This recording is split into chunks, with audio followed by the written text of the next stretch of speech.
कश्यप। आज बंगाल के दूसरे सबसे बड़े शहर हावड़ा में आपका स्वागत है, हावड़ा की जनता का स्वागत है, तालियों के साथ स्वागत कीजिए। ये जोश देखिए, ये जोश देखिए चुनावों का। एक तरफ बंगाल की बेटी, दूसरी तरफ प्रधानमंत्री नरेंद्र मोदी के नेतृत्व में बीजेपी की पूरी एक कवायद बंगाल में एक बार सत्ता में आने की।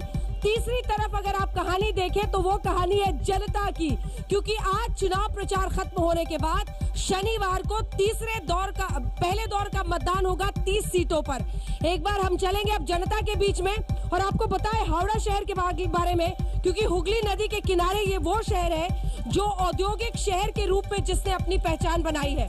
जो जनता यहाँ पर मौजूद है वो तालियों के साथ, बहुत सारे सवालों के साथ इंतजार कर रही है। और आज हमारे पास खास तौर पर भारतीय जनता पार्टी की तरफ से 2 उम्मीदवार जो इस इलाके में है वो इस शो में हमारे साथ पहुंच रहे हैं। तो आइए चलते हैं मंच पर। आज आप लोगों को थोड़ी सी मुझे जगह देनी होगी ताकि मैं बीच में आप लोगों के बीच आ सकूं। चलिए शो की शुरुआत करते हैं। सबसे पहले आपको बताते हैं जो मेहमान हमारे साथ होंगे। आज हमारे साथ यहाँ पर मौजूद होंगे उमेश राय, भारतीय जनता पार्टी के कैंडिडेट। थोड़ा सा इंतजार करना होगा उनके आने का। हमारे साथ वैशाली डालमिया है, तालियों के साथ वैशाली डालमिया का स्वागत कीजिए। उम्मीदवार हैं बाली से। हमारे साथ यहाँ पर शैलेंद्र राय जी हैं जो नेता हैं सीपीआईएम के, तालियों के साथ राय साहब का स्वागत कीजिए।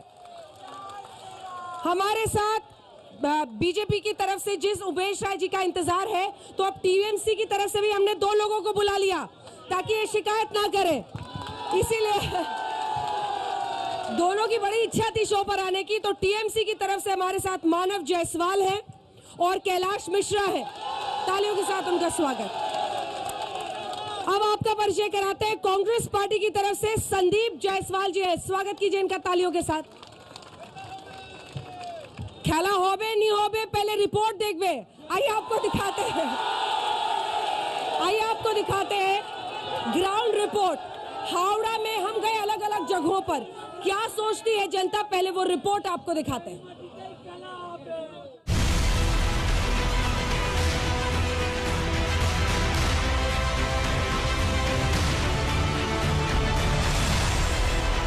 हावड़ा ब्रिज के सामने हम मौजूद हैं और एक औद्योगिक शहर के रूप में इस हावड़ा की चमक से अपनी रोजी रोटी के लिए आसपास के राज्यों तक से लोग खींचे हुए हावड़ा पहुंच जाते थे।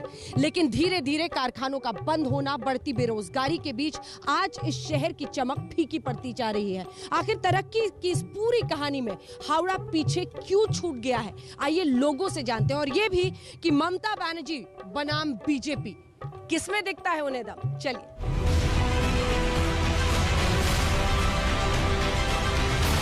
क्या मुद्दे हैं शहर के, विकास हुआ है हावड़ा में या अभी क्या स्थिति है? विकास तो हुआ है, ऐसा नहीं कि विकास नहीं हुआ है। ममता दीदी विकास करी है यहाँ पे, ऐसे बात नहीं है। और बाहर से जो लोग आके यहाँ पे बोल रहे विकास करेंगे, वो खुद यूपी और दूसरी जगह और भी जो जगह है वहाँ पे विकास करने बोली, उसके बाद फिर यहाँ तो विकास तो हो ही रहा है। ऐसी बात नहीं कि विकास यहाँ नहीं हो रहा है, यहाँ तो दीदी बहुत ही विकास किए।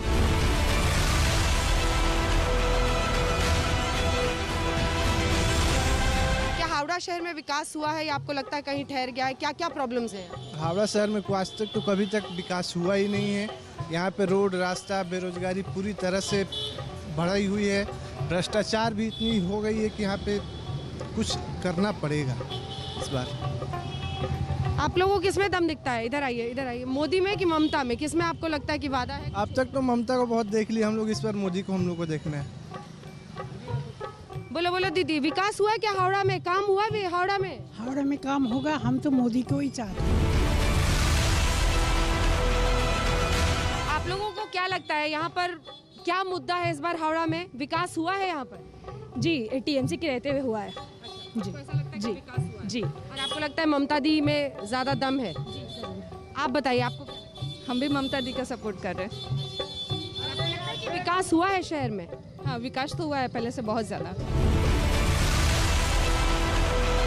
विकास हुआ है यहाँ? विकास पहले से हुआ है, लेकिन बीजेपी से ज्यादा उम्मीद है। हम लोग यही चाहते हैं कि बीजेपी आए इस बार। आउट ऑफ 29 स्टेट्स 18 स्टेट्स में अभी बीजेपी है, correct? BJP and it's alliances.